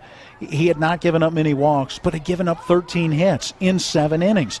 Well, you can get away with allowing those hits when you're not walking guys. In this one today, while he gave up the walks, he only gave up 4 hits. So, again, vice versa. You can get away with some of those walks if you're not allowing guys to get base hits on top of it. For Bi-State, it was Corey Seib getting the start. He went 3 2/3, giving up 7 runs on 6 hits, striking out 4. While walking 3, he gave way to Lucas Davey. Davey went 1/3 of an inning to get an out, giving up 3 runs on 2 hits, walking 3 without any strikeouts. At the plate, starting with Martinsburg, who led it off, batting as the away team. In the leadoff spot, Medina went 1 for 3 on the day. Jameer Brown went 2 for 3. He had a bunt single in the first, a bunt single for Christian Alter as well. He went 2 for 2 with a walk. Braden Oviedo had a sacrifice bunt RBI, also had a big 2 RBI double in this one. Ben Reisenweber added a walk. Sean Parkinson added a walk. Brett Pedersen came in. He was 1 for 1, a big RBI single. Also a walk would come around to score a run. Matthew Johns had nothing to talk about in this one. R.J. Brown, a double. He gave way to Will Fleming, who had a big walk would come around to score a run back in inning number 4. For Bi-State, just 4 hits. Bradley Jensler in that leadoff spot. He went 1 for 2, also a walk to go along with a single, an infield single for Corey Seib. Tristan Root also had a single, that 4th hit coming further down the line. Looking for who got that 4th hit for Lucas Davey in the number 6 spot. Davey, there it is, the infield hit for Lucas Davey, and that gives you those 4 hits, a walk for Peyton Durst as well for Leighton Valentine, a walk in that 4th inning as Bi-State tried to mount that rally, but just couldn't in this one. Final numbers look like this for Martinsburg: 10 runs on 8 hits, no errors, 5 runners left on 4 of those in scoring position. For Bi-State, no runs on 4 hits, 2 errors, 8 runners left on 5 of those in scoring position. Braden Oviedo gets the win for Martinsburg. Corey Seib gets the lost time of the game, 1 hour and 30 minutes. That sets up action for tomorrow and possibly Wednesday. It'll be Jefferson taking on Martinsburg right back here at Michael Field, the Grant County Little League Complex. A 7 p.m. first pitch tomorrow. That'll be a 6:45 pregame. Haven't quite decided if we're going to take Miller time right up to that yet or whether we're going to take that 45-minute break to get all of our stuff ready and whatnot. We'll make that decision tomorrow. Stay tuned to our Facebook page. We'll, again, relay all these times for the next couple of days. Again, your final from here today, 10-0 Martinsburg gets the win over Bi-State. Martinsburg moves on to play Jefferson. Bi-State eliminated. Want to thank everybody here at Michael Field: Nevin Kilmer, Lynn Compton, Buddy Alt, Richie Baldwin, everybody that helps get this Little League tournament on. A big thanks again. We've thanked them a couple times, but the grounds crew here did a fantastic job just to get this game underway. Couldn't have done it without them, as they now tarp the field again, as probably some rain going to come through tonight. I want to thank all of our sponsors for helping us put Little League Baseball on. Also, Caleb Falero back at the studio. So for Matt Miller, I am Matt Crawford, reminding you one more time of Martinsburg getting the win over Bi-State 10-0. Today they will advance. Tomorrow's game time, 7 p.m. Martinsburg taking on Jefferson. Until tomorrow at 6:45, we'll see you then.